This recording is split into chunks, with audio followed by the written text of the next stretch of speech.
Okay. Can everybody see my screen? Yes. Okay. So I wanted to share with you tonight my typecasting adventures with Jim Walczak of Sycamore Press and Typefoundry, which is now located in Williamstown, Massachusetts.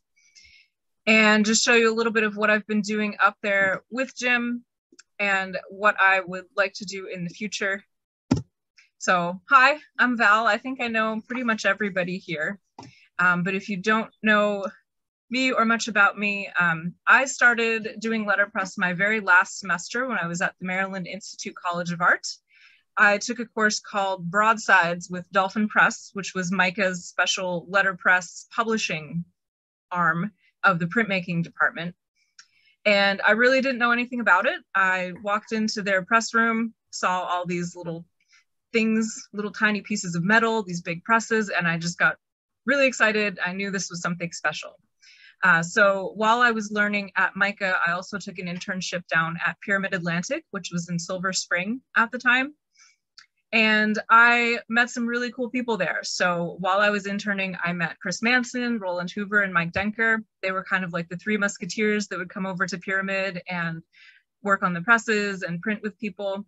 And they connected me with the rest of the Chesapeake chapter of the American Printing History Association. And you know, I walk in and I'm like, oh, I'm gonna get this big press. And I remember Roland being a little bit like, oh, are you sure? Do you know what you're getting into? But everybody was really supportive. And actually the photo on the left, that was my first press, was the Colts Armory. So with Roland and Chris and Mike and Steve Heaver's encouragement, I dragged this press home from a basement in Baltimore right after I graduated from college and got started collecting stuff and learning more about printing. And I just knew right off the bat that this was something really important and something really fun.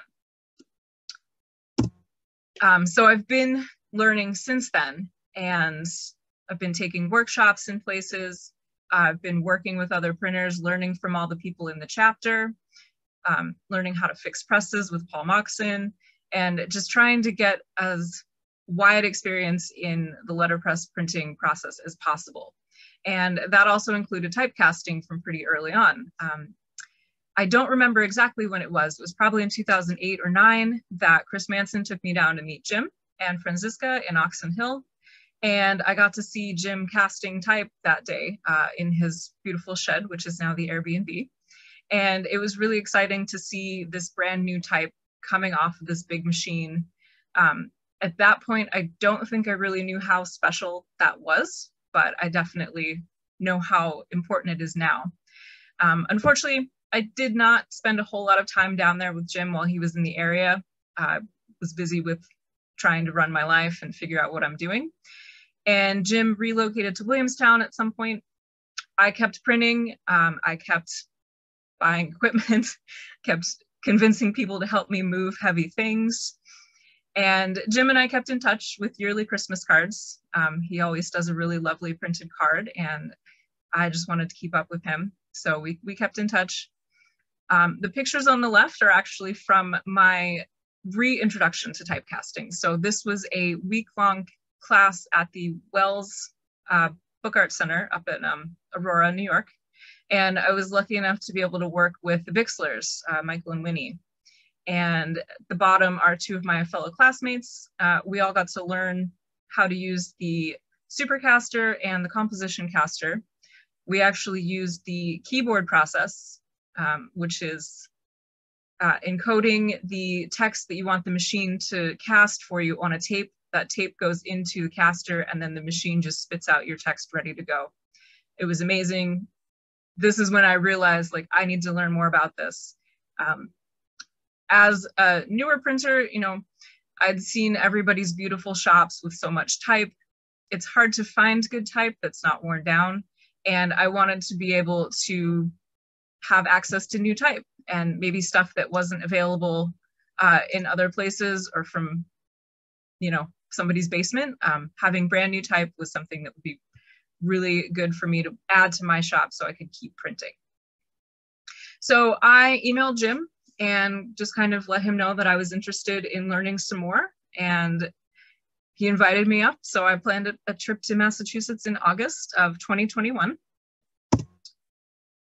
Oops. And I drove up. I had a couple buckets of type from my hell box. And while I was planning my trip, I realized that a few years earlier, my mom and I had driven up to North Adams with a van and picked up another Colts Armory press from an art center in town. And North Adams is just a couple of miles away from Williamstown. So I had been just around the corner from Jim and I didn't even realize it. If I'd known, I would have stopped in for a visit. So in August, I drove up to Massachusetts. It's about a 6-hour drive. I showed up and Jim's like, let's get ready, let's get casting. So fresh out of the car, jumped in front of the casters and kind of got everything set up. So this is a photo of Jim's shop here on the left. In the front is the composition caster. In the middle is the sorts caster or the Orphan Annie. And at the far end is the Thompson caster. So I think right now the comp caster needs a little work, but the other two are working great. Each is good for doing a different type of casting. My main goal for this trip was to cast a big font of 12-point Kennerly so that I could work on some book projects that I'd had in mind for a while. So we would be doing that on the sorts caster. So here's a close-up of the machine. You can see the pot of molten metal behind that copper feed table. Millions of moving parts, like so many intricate little parts in here. It's a gorgeous machine to look at, but it's just so complicated. This machine is the Lanston Monotype sorts caster. It's from, I think, 1918. And it can use a couple different molds for the type. So the picture on the right is a 15 by 15 grid. That's the composition matrices in the matte case. So the machine can cast one of these at a time. And this machine can also use the flat display mats that are a little bit larger. So with this, we had our matte case of 12-point Kennerly. We had to write down the position of each letter that I needed to cast on that gridded sheet so that I could kind of dial in where that matte case needed to be in order to cast a particular letter. So we got everything set up and ready for the next day to actually start casting. Now casting on the sorts caster is a process because every letter has to be aligned so that everything lines up perfectly when you print it.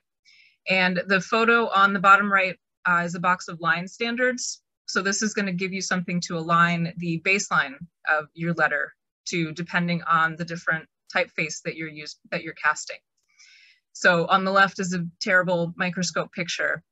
But the line gauge and the piece of type are put in a special holder so that you can move it up and down and make sure that the baseline of the letter is exactly the right position for the typeface that you're casting. So we would also have to adjust the width of the type. So, you know, a lowercase I is very narrow, whereas a W is very wide. So every letter needs to be adjusted to have the proper set width. So each time you change to a new letter, you have to do all this adjusting to make sure that everything is lining up just perfectly.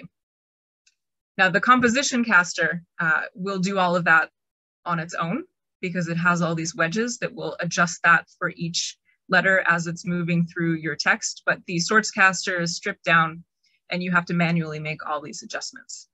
So I got very familiar with adjusting with a dial that moves something a 10,000th of an inch over to make sure that everything was perfectly aligned. And let's see if my videos will work. This is a video of setting up the piston in the pot of metal.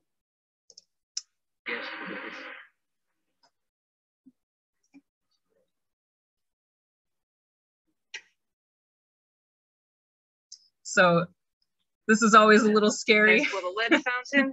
We have the molten metal that shoots up. That's actually the nozzle that the metal is forced out of and up into the mold. So by pushing the piston down and shooting the metal up out, you can tell that everything is flowing smoothly. And here's a quick video of some of the first sorts coming off of the machine.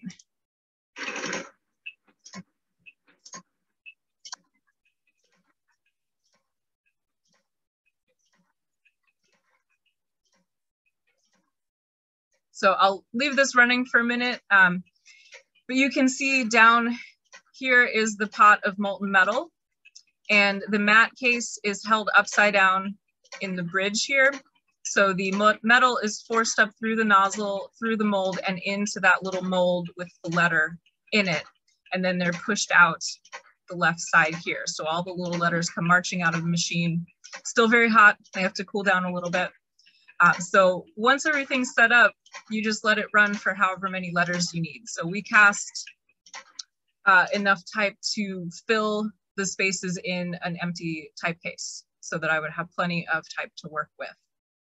Excuse me, Val? Yes. Sorry to break in. I was just wondering, you had talked about dialing in the settings for your alignment and set width. Mm-hmm. I was just curious at this point if there's any, are they visible on this video at all, or? Yeah, so these dials right here in the fronts, those are going to adjust the position of the mat case. And like each click you turn it moves it something crazy like 1/1000th of an inch to one side or the other. So okay. One dial moves it back and forth and the other moves it left to right. All right, thank you. Yeah. So we made good progress despite my little accident there on the left. That was my first squirt. So if something is not right in the machine and the mold is blocked, the machine can spit molten metal everywhere. Luckily, we're wearing big heavy aprons, so no one was injured at all, but I kept this as a souvenir. And this meant that I got to learn how to take apart the mat case and clean it. So what can happen is the metal gets forced in between the individual matrices and it can hold them apart and make things not work. So you have to clean all the little bits out and put it all back together.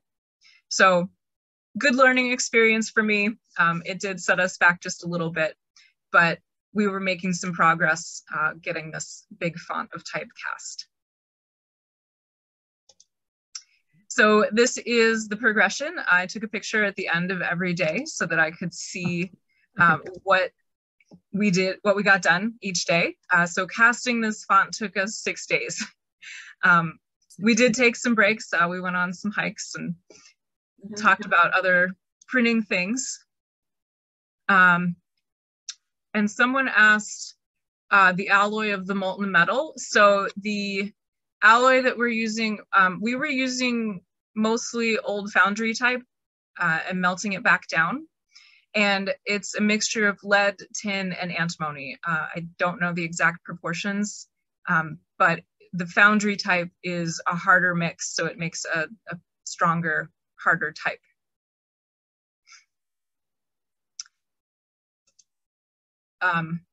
To go back 1 second. So this full case on the end is probably about 80 pounds, and I have enough 12-point Kennerly to set my whole book and print it all at once, which is very exciting.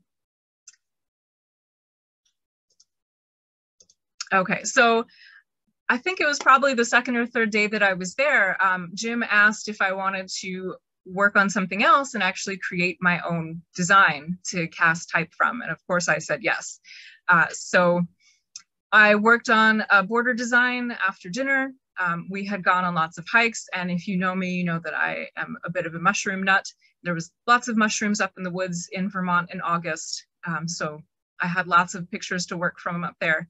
And I did a couple different iterations of this mushroom border. And of course, instead of starting with something simple, I decided to do a border design that had not only a corner piece, but a double width stretcher. So this would be an 18-point border. The stretcher piece is 18 by 36 points, and then the corner is just a square 18 points. So I had to make 2 different mats to cast this border correctly. The bottom right, you can see the polymer plates. For this process, I took my design, printed it out, and we hand washed polymer plates to make the pattern for the mats.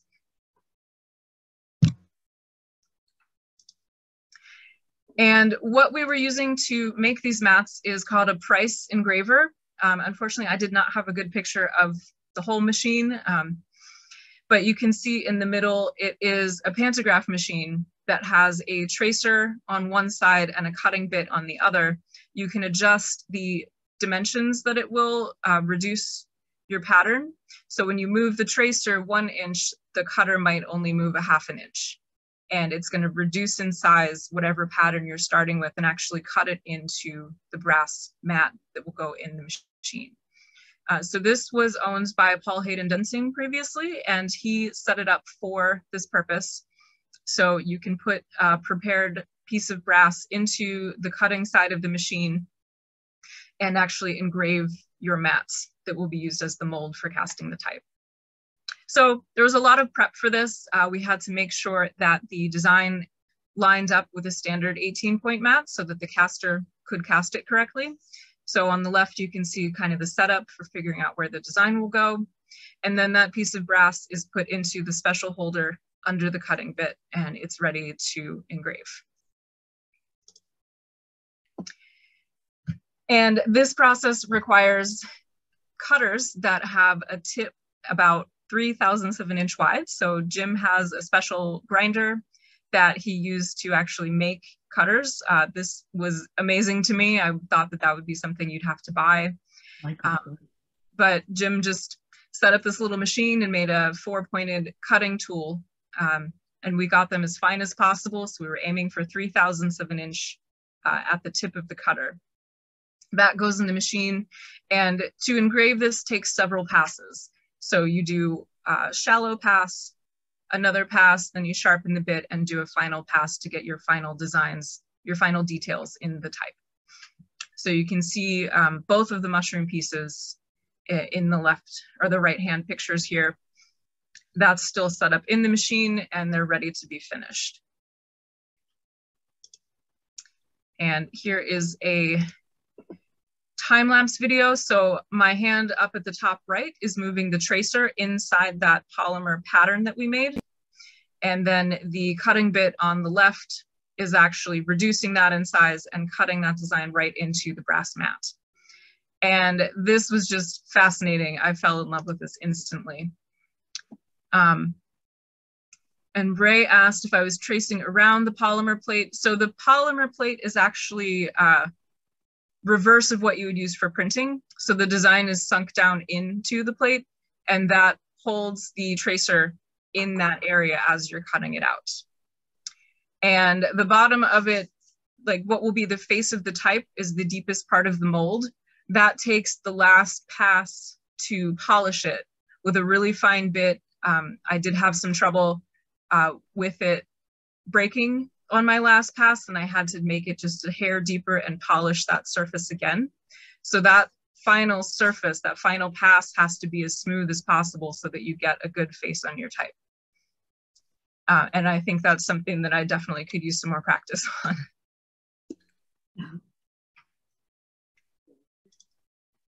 So these are the final mats for my mushroom border.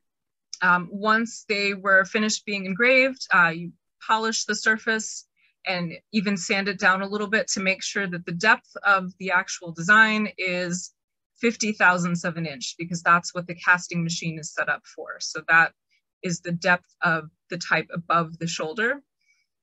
And if you make that exactly 50/1000 of an inch when you cast your type, it should be exactly type high. So these were sanded down and polished. We set these up for the Thompson, so the corners are not beveled. For the monotype caster, later we would end up beveling the edges so they fit in the sorts caster. But for the Thompson, these fit right in the mat holder. So this is the Thompson. We set this up, I think, the day before I was supposed to leave. And this machine's a little more scary because the pot of molten metal is right here. It's about a little under chest high and it shoots the metal straight towards you. So if you don't have a mat in here, it sounds like it would be very possible to just shoot metal towards yourself. So this one was a little more intimidating to me. You can see there's a plexiglass shield here to protect the caster from any mishaps that might happen. And in the middle picture, you can see we're actually testing that nozzle, there's a little bit of molten metal coming out into the ladle. So we're making sure that that nozzle is clear for the metal to move through the machine. And on the right is my mat that I engraved in that holder. So the holder goes into the machine against the mold, and then the metal is pushed through against that engraving. Can you see in there, through there? So the Thompson, it can cast larger type. I believe it's up to 48 points, and it's going to run a lot slower than the monotype machine or the sorts caster did. So especially when you're casting a larger piece of type, it's going to take longer to cast each sort because the metal has to solidify and then be pushed out. So it's going to take a little bit longer to do each one. And while we were running this, the machine was working fine, but we noticed some problems. This machine, the pieces of type come out pushed very closely together. So the edges of my border that hung over the sides got pushed together and pushed up, and this kind of messed up the face of them a little bit. So not perfect, but for my first try at engraving this and Jim helping to cast it, I was pretty pleased with this. Having just a few days earlier had the basic idea for this, refined it over a few days, and then engraved and cast type. I mean, where else can you do that? Ray asked how much longer for larger type.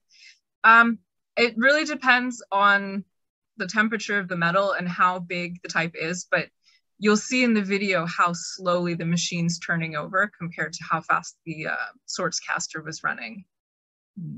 Yeah. So here's a video of the Thompson. Jim did all the machine wrangling on this one. I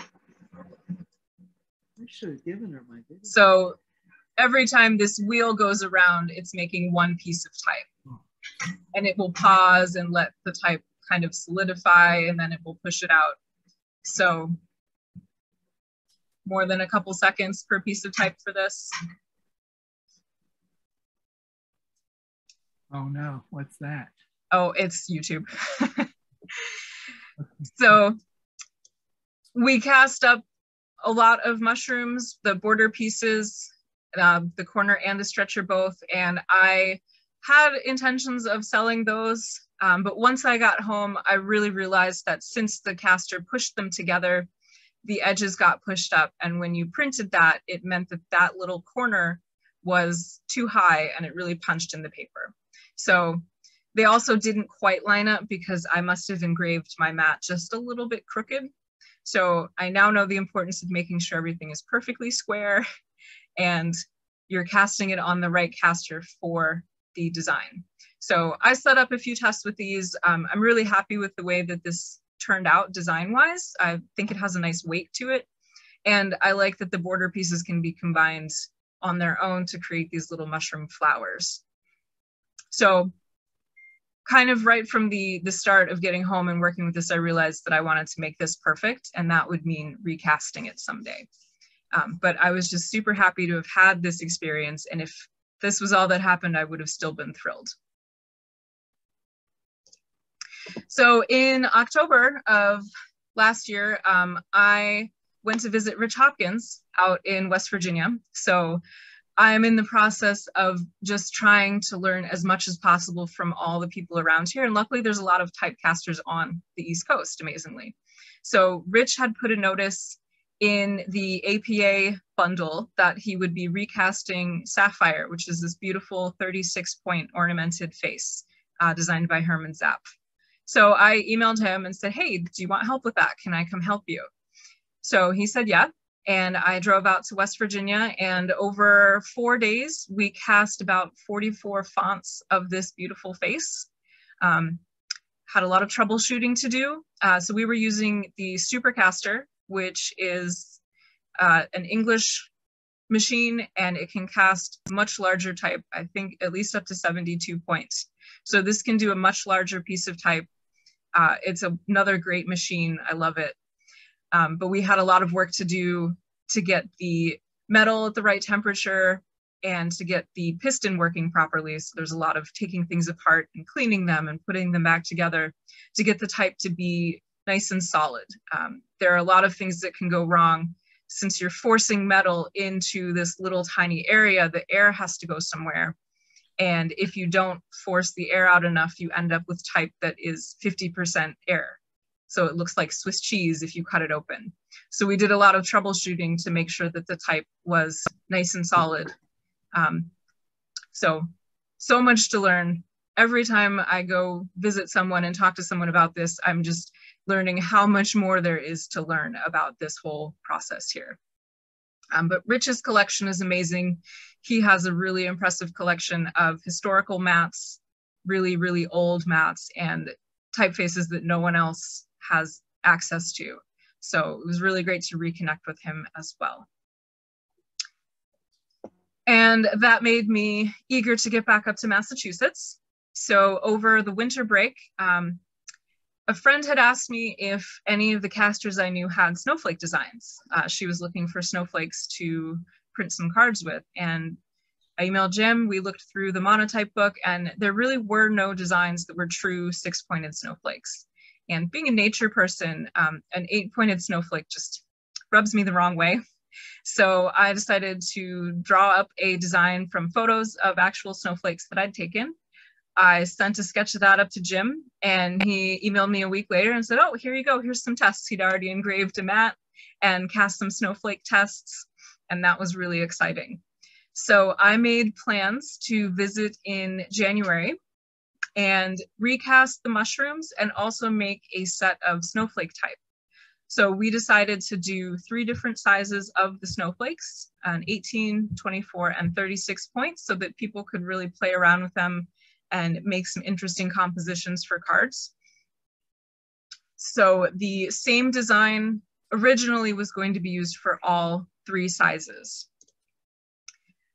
When I arrived in Massachusetts, we set up the mushroom border first to get that kind of out of the way.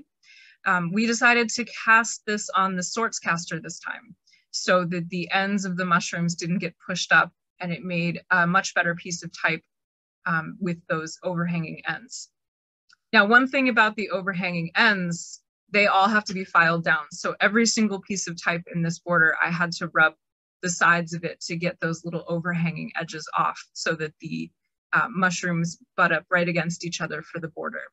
So we cast, I think, about 15 sets of this mushroom border. I filed down every single piece and then put them together in fonts that are a nice size to make a border with. Shorman asked how many impressions you can get with the cast type. This is a mix of foundry type and other metals. So if you're careful with it and you print with a kiss impression, you could get thousands of impressions out of this. So it's delicate, but as long as you're not smashing it into the paper and you're printing with a kiss impression, this type should last a long time. We cut some open, they're really nice and solid inside. So they're a good solid piece of type. Indeed. Next. All right, so this is a close-up video of the mushroom borders. And if you watch right in the middle, you'll see that new sort kind of popping up out of the mold, and then they all get pushed out of the machine.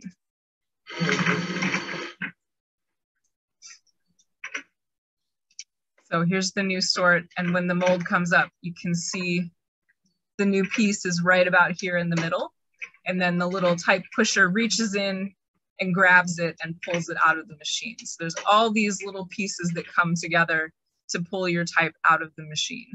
What the heck is that? It's YouTube.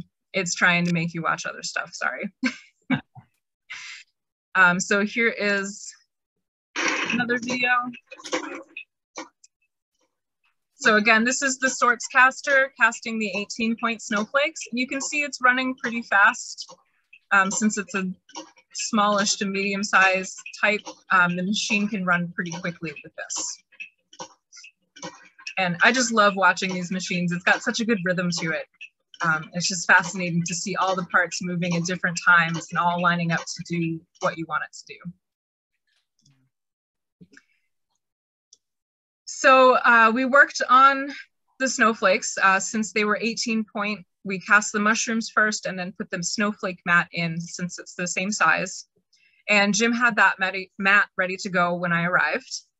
The photo in the middle is the display mat holder for the Sortscaster. So the flat mat has to have beveled edges so that it fits in this holder.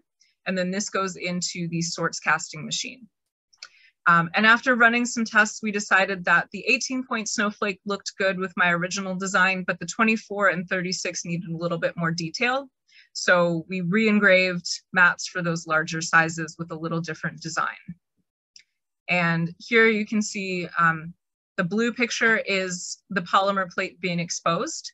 Jim has a little portable exposure unit with the UV light that hardens the polymer plate. The second picture is that pattern with the tracer. So the little tip is the tracer that goes inside that recessed area in the polymer plate to move the drill bit as you're moving it.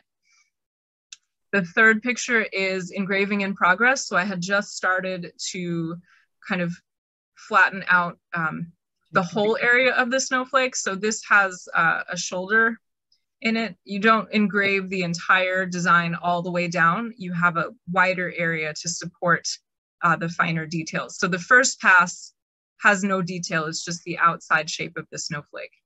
And at that point, the tip had broken on my cutter, so I had to go sharpen a new cutter and replace it. And the final picture is the finished 36-point snowflake mat. So we attempted to cast both of these larger pieces of type on the Sortscaster. The 24-point took a while to get it to work. You can see on the left, there's a little molten snowflake there. Since this is a larger piece of type, we had to adjust the speed of the caster. What was happening, I think, was the metal was still molten when the mat moved back up, and it sucked the molten type or the molten metal out of the piece of type in the middle and made this little explosion. So with some adjustments and making sure the machine was happy, we got the 24-point to run on the Sortscaster really well. But the 36-point, we just couldn't get it to work. The type was really hollow inside. When we cut it open, it was like Swiss cheese. And the 36-point quad is the biggest piece of type that that machine can make. And it did not want to make it. So we decided to move the 36-point to the Thompson. So we put the mat in the Thompson, start casting, and right away we were having some issues. The middle picture, you can see there are these little fins of metal on the pieces of type. And that meant that somewhere inside the machine, there was metal keeping something from working correctly. So we had to tear down this whole part of the mold, clean everything out. We actually found metal that was in one of the oil holes blocking it. So we cleaned everything out, put it back together, and it was time for dinner. But the machine was happy and ready to go the next day. And here's a video of the snowflakes coming off of the Thompson caster.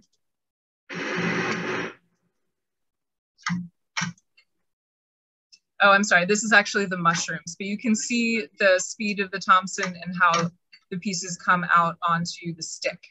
So a lot slower than the Sortscaster. Okay. So once we got the machine all cleaned up, it was perfectly happy to cast as many 36-point snowflakes as we wanted. So we cast up a whole blizzard of snowflakes. Blizzard, very good. And throughout the week, I had been posting on social media some process pictures, and I had people emailing me already interested in buying some sets. So we cast enough that I could make nice little fonts to sell to people and share these designs with other printers. And you can see on the far right, that is the snowflake font. So you got 3 different sizes in 2 different designs of those snowflakes. And once I got home, I printed up some nice specimen sheets and immediately sold all of the sets of type that we had cast. So there are lots of printers out there now that have the mushroom border and the snowflakes. I'm really happy to have been able to make these new designs that people can use in their own work. People have been sharing some photos of what they've been printing with them, and that's really exciting. Next winter, I expect to see a lot of holiday cards with some snowflakes on them. But I would love to be able to offer more designs that are my own images that I've come up with. There are a lot of historical designs that I'm interested in kind of recreating and recasting that you might not be able to get anywhere else. And I'm really lucky to have had the chance to work with Jim and learn all this stuff, because there's no one else who could have taught me all this and taught me how to use the engraving machine. I don't think there's really anyone else who has all of this equipment available who's so willing to teach someone, so that all of this stuff stays alive for another 100 years, hopefully. So my goal is to keep learning more, really learn how these machines work and how to take care of them, and to create some new designs and be able to offer new type for printers for a long time. So thank you so much for sharing your knowledge, Jim. I'm really proud to be able to learn this from you and to kind of keep this tradition going. So that's what I've been doing with typecasting. I'm actually hoping to go back up to Jim's in a couple of weeks and recast more mushrooms and hopefully work on a new design. So if anyone is interested in ordering either a mushroom border or a snowflakes, you can let me know and I will make sure to cast enough. But that is the end of my talk. So if anyone has any questions that I missed or new questions, just let me know. And Jim, if I got anything wrong, please correct me. You did fine, Val. I dubbed the itinerant typefounder supreme or whatever. Thank you for a nice presentation. Thank you so much, Val. The obvious question, I think, is, so when are you getting a caster? Well, I need some more space first. My shop is maxed out right now, so I am actually looking into building a garage or some sort of addition so that I can eventually get some casting equipment. And remember that later you can always turn it into a B&B if you need, you know. Yes, that's right. Did we get all the questions in the chat? I was curious, Val, how long did it take to clean up the squirt? That's got to take a minute. The first one didn't take too long. It was really just kind of sitting on the surface. So we just had to take the mat holder out and kind of pry it off. The second one, I had to take it apart. Taking apart the case enough to clean around all the pieces that the lead was stuck around probably took about half an hour to 45 minutes. But I didn't have to take everything out, just some rows to access where there was metal interfering with the matrices. So it could have been worse. Actually, that to me, that sounds like pretty quick. I'm sure when you're doing it, it doesn't feel that way. But yeah, whenever anything goes wrong, it's like, oh, I have to stop working and fix this thing. But you really can't continue without fixing what's wrong. The Thompson, when we realized that we had to take it apart, you know, Jim mentioned that it had been kind of acting up and it just kept getting worse. And eventually it shot metal straight at the ceiling. And we were like, oh, that's it. We got to take this apart and fix it.